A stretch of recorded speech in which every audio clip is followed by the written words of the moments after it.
एक पति के सामने ही हो गई उसकी पत्नी की शादी। इस बात से चौंकी मत। ये गरीब लड़का बड़े बड़े बिजनेसमैन से जूते साफ करवा सकता है, तो फिर कैसे इसकी सास और पत्नी ने इसे ही घर के बाहर निकाल दिया?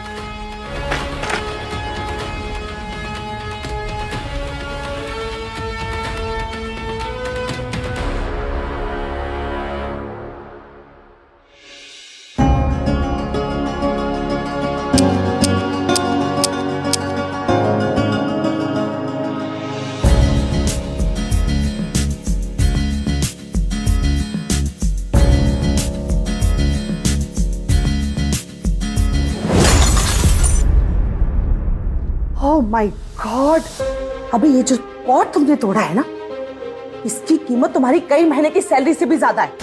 ओ मॉम, जीजू अपनी एक किडनी भी बेच देना तो भी इसकी भरपाई नहीं कर सकते। अपनी सास और साली के मुंह से रोज रोज जली कटी बातें सुन सुन के अभय बहुत दुखी होता, पर अभय अपनी बेइज्जती चुपचाप सहन कर लेता। पर क्यों?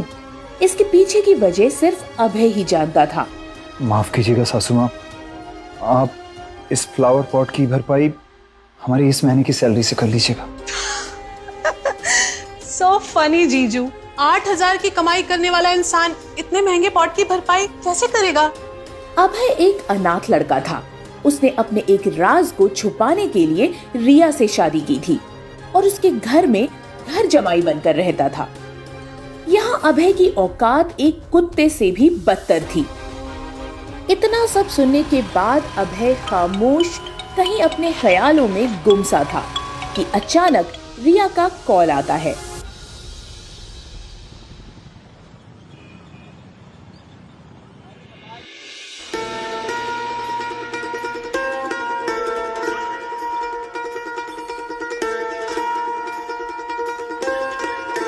हेलो अभय, तुम कहाँ पर हो? शादी के बाद ये पहली बार था जब रिया ने अभय से इतने प्यार से बात की थी। अभय बड़े सुकून से बोला, अब घर से बस काम पर ही जा रहा था। ओके, आज शाम को मैं तुम्हारा इंतजार करूंगी। भूलना मत, तुम्हारे लिए एक सरप्राइज है।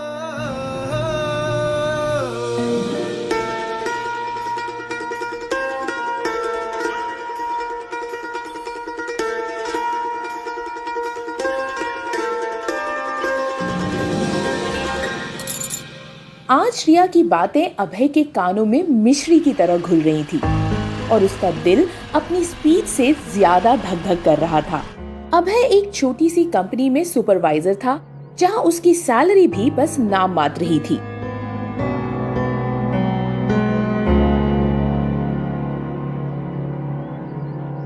उसने पाई पाई जोड़कर रिया के लिए घर लिया था।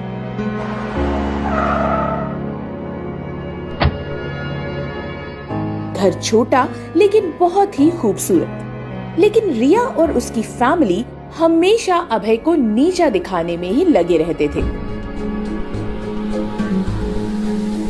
आज अभय इतने सालों बाद बहुत खुश था।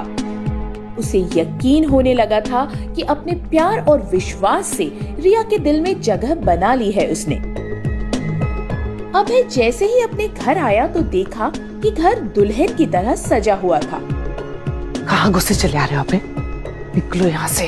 पर माँ जी, एक बार भी अपनी गंदी जुबान से ना मुझे माँ जी मत कहना, समझे तुम? और तुम यहाँ कैसे गुस्से चले आ रहे हो? और तुम्हें अंदर किसने आने दिया? ये आप क्या कह रही? ये घर तो मेरा है। मतलब? खुद ही देख लो। जब अभय ने अंदर झांक के देखा तो ऐसा लगा जैसे हजारों खंजरों ने उसके दिल के 1000 टुकड़े कर दिए हो। जिसे आज वो अपनी लकी नाइट समझ रहा था, वो तो उसके लिए नाइटमेयर ही हो गया। उसने कभी सपने में भी नहीं सोचा होगा कि उसका प्यार किसी दिन इस तरह उसकी जान ले लेगा। उसे अपनी आंखों पर यकीन ही नहीं हो रहा था। तो कैसा लगा मेरा सरप्राइज अभय? अभय सामने का नजारा देखकर हैरान था, क्योंकि सामने उसकी पत्नी किसी और के साथ शादी रचा रही थी। उसे यकीन नहीं हो रहा था अपनी आंखों पर। सुबह तक तो सब ठीक था, फिर ये अचानक कैसे? आखिर मेरे होते हुए रिया दूसरी शादी कैसे कर सकती है? रिया, तुम मेरे रहते किसी और से शादी कैसे कर सकती हो, जबकि हमारा तलाक भी नहीं हुआ है? मैं तुमसे बहुत प्यार करता हूँ। मुझे तुम्हारे गरीब और फटीचर प्यार की कोई जरूरत नहीं है मिस्टर अभय, समझे? मेरे नए पति ने शादी से पहले ही मुझे एक स्पोर्ट्स कार, बंगला और बहुत सारे पैसे गिफ्ट में दिए हैं, और तुम ये सस्ता सा गजरा उठा के लिया है। हाँ, बाय बाय मिस्टर अभय, मैंने अपने पापा से किया हुआ वादा पूरा कर दिया है। अब तुम मुझे अपनी ये गंदी मैली शक्ल मत दिखाना। रिया की बातें सुनकर अभय को अपने कानों पर तो जैसे विश्वास ही नहीं हो रहा था और वो बुत बने खड़ा सब कुछ देख रहा था। रिया, रिया, ये वैसे भी हमारे फैमिली फंक्शन में इनवाइटेड नहीं है। तुम जाओ, मुहूर्त का वक्त निकला जा रहा है। रिया, बस कान खोल के मेरी एक बात सुन लो। आज से तुम्हारा और मेरा कोई रिश्ता नहीं है, और ना ही तुम्हारा रिया के साथ कोई रिश्ता है। अब जो उखाड़ना है ना, उखाड़ लो। अपनी सास की बातों को सुनकर अभय के पैरों तले जैसे जमीन ही खिसक गई हो। आज उसकी आंखों के सामने से उसका घर, सामान और यहाँ तक कि उसकी पत्नी को भी छीन लिया गया था। ये नजारा देख अभय का सर भारी होने लगा था और 3 साल पहले के उसके कुछ जख्म मानो ताजा हो गए हों। अभय के दिमाग में बहुत कुछ चल रहा था। वो सड़क पर अपनी सोच में गुम आगे बढ़ता जा रहा था कि तभी अचानक एक अप्सरा सी लड़की जो काले कपड़ों में थी अभय का हाथ खींच उसे अपने काफी करीब ले आती है। तुम फिर से? आखिर कौन थी वो काले कपड़ों वाली अप्सरा सी सुंदर लड़की? अब क्या करेगा अभय? कैसे देगा जवाब अपनी सास और पत्नी को? आखिर क्या वादा किया था रिया ने अपने पिता से जो उसने पूरा कर लिया? तुम फिर से आ गई? हाँ, सुबह से पीछा कर रही हो मेरा। अरे क्या बिगाड़ा है मैंने तुम्हारा? ये करने के लिए तुम्हें कोई और लड़का नहीं मिल रहा है क्या? अभय, तुम घबराओ मत। मैं कुछ ऐसा वैसा नहीं करने वाली थी तुम्हारे साथ। मैं तो बस चाहती हूँ कि तुम्हें तुम्हारी सच्चाई बता सकूं, जिससे तुम पिछले 3 सालों से भाग रहे हो। कोई सच्चाई नहीं जाननी मुझे अपनी। तुम जाओ यहाँ से। मैं जानती हूँ अभय, आज जो तुम्हारे साथ हुआ उसके बाद तुम्हारा किसी पर भी विश्वास करना बहुत मुश्किल है। लेकिन जब तुम्हें ये पता चलेगा कि तुम कौन हो, उसके बाद तुम्हें आज का ये टाइम हमेशा याद रहेगा। इतना बोलकर वो लड़की एक बॉक्स उसे थमाकर चली गई।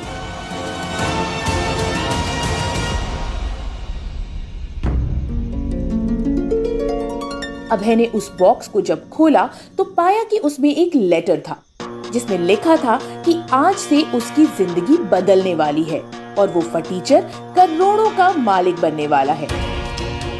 उस बॉक्स में एक बैंक कार्ड भी था जिसका पासवर्ड भी उसी बॉक्स में लिखा था, जो कि अभय की डेट ऑफ बर्थ थी। अभय उस काले बॉक्स को पकड़कर बस यही सोच रहा था कि इस लड़की ने वो बॉक्स उसे ही क्यों दिया।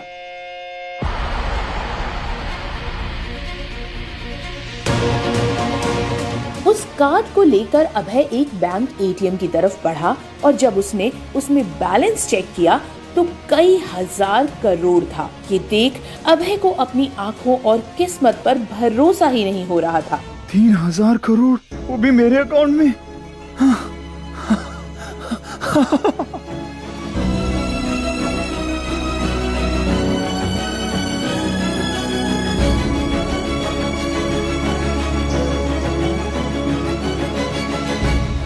लेकिन अभय के दिमाग में हजारों सवाल उठ खड़े हुए।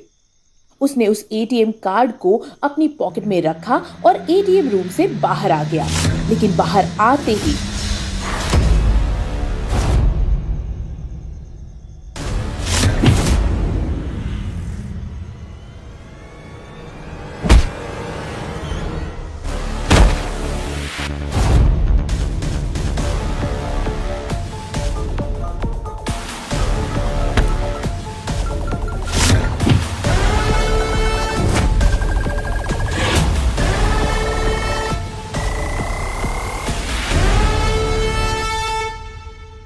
अभय जैसे तैसे जान बचाता एक खाली पुराने घर में घुस गया।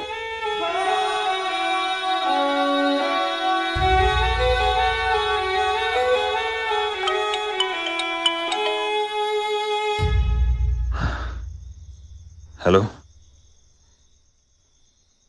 कौन बोल रहा है? मैं वो हूं जो इस वक्त तुम्हारे दिमाग पे उठ रहे सारे सवालों का जवाब दे सकता है। जैसे ये हमला तुम पर किसने करवाया, ये करोड़ों का बैंक कार्ड तुम्हारे पास क्यों और कहां से आया। अगर जानना चाहते हो तो शाम के ठीक 7 बजे मेरे विला पे पहुंच जाना।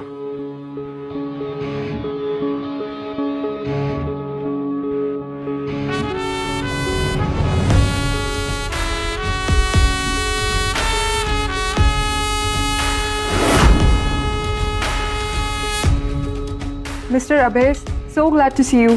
आप प्लीज मेरे साथ चलिए।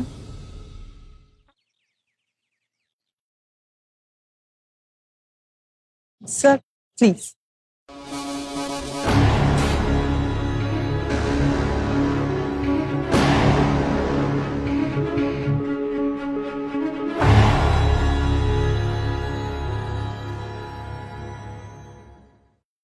हे Abhay, how are you? Mister Rathore, क्या आप जानते हैं कि मुझ पर हमला किसने करवाया? हाँ, वो हमला मैंने ही तुम पे करवाया था। आपने? पर क्यों? मैंने तो आपका कुछ भी नहीं बिगाड़ा है। आप मुझे क्यों मरवाना चाहते हैं? वो तुम्हारा टेस्ट था अभय, जिसमें तुम पास हुए। जब से तुमने मेरी जान बचाई है अभय, तभी से मैं तुमसे मिलना चाहता था और मिलकर बस थैंक्स बोलना चाहता था, लेकिन मौका ही नहीं मिला। अबे कुछ दिन पहले मुझे पता चला कि मेरी बेटी सानिया कोई जान से मारना चाहता है। सानिया की जान खतरे में है, लेकिन फिर पता चला कि पिछले 3 साल से तुम सर्विस के बाहर हो। इसीलिए तुम्हारा टेस्ट लेना पड़ा कि आखिर देखूं कि कहीं लोहे को जंग तो नहीं लग गया है। पर सर, मैं ही क्यों? क्योंकि मैं चाहता हूं कि तुम मेरी बेटी का साया बन के 24 घंटे उसके साथ रहो। मुझे झुकाने के लिए मेरे दुश्मन मेरी बेटी को जरिया बना रहे हैं, और मैं नहीं चाहता कि मेरी बेटी होने की सजा सानिया भुगते। विशाल राठौर ने अपनी बेटी को संभालने की जिम्मेदारी अभय को दी और अभय से हाथ मिलाकर निकल गया। सानिया राठौर विशाल राठौर की इकलौती लड़की थी, जिसे देखकर कोई भी विश्वामित्र अपनी तपस्या तोड़ दे। सानिया और अभय पहले भी दोनों आपस में मिल चुके थे। कैसे, कहां? अभय को आज से ही सानिया का बॉडीगार्ड बनाया गया था, लेकिन सानिया अभय को मन ही मन चाहती थी। सानिया पहली नजर का प्यार कर बैठी थी अभय से। देखा मिस्टर अभय, सानिया राठौर जो कहती है उसे पा भी लेती है। अब चलो, तुम्हें पाने की खुशी में हम क्लब चलते हैं। Yes ma'am.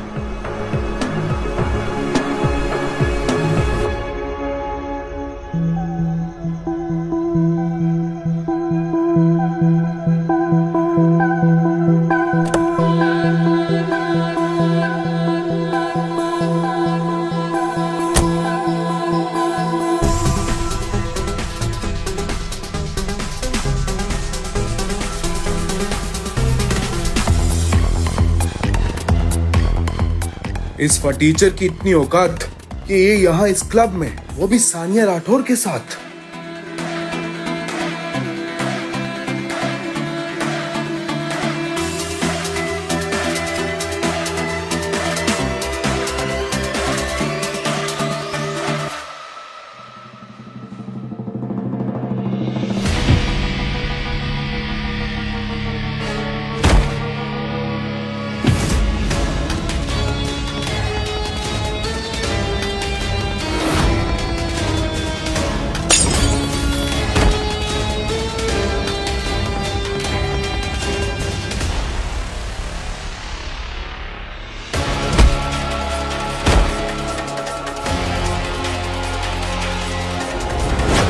मैं अपने दुश्मन को जिंदा नहीं छोड़ता, लेकिन तुझे छोड़ रहा हूं ताकि डर बना रहे।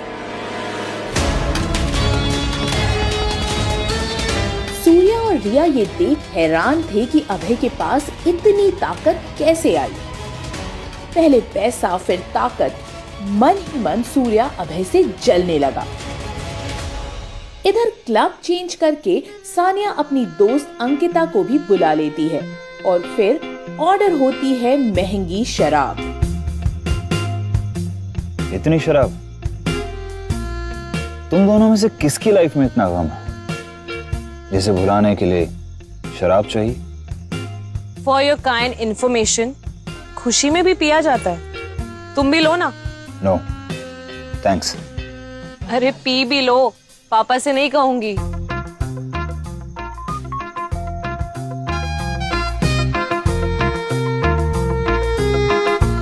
तुम्हारे पापा से तुम डरती होगी, मैं नहीं।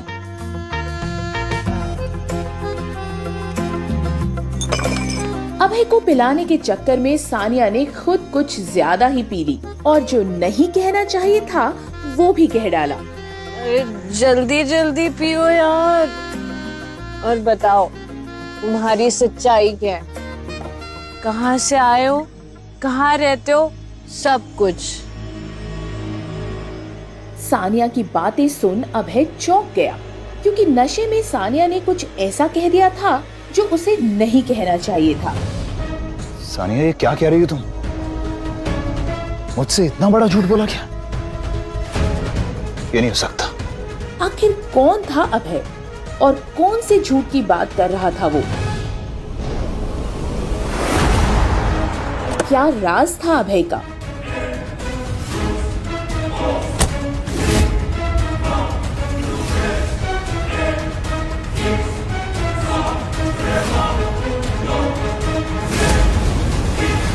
ऐसा क्या सच बताया सानिया ने नशे की हालत में अभय को कि उसके होश उड़ गए? आगे की कहानी जानने के लिए नीचे दिए गए लिंक से डाउनलोड करें पॉकेट FM ऐप।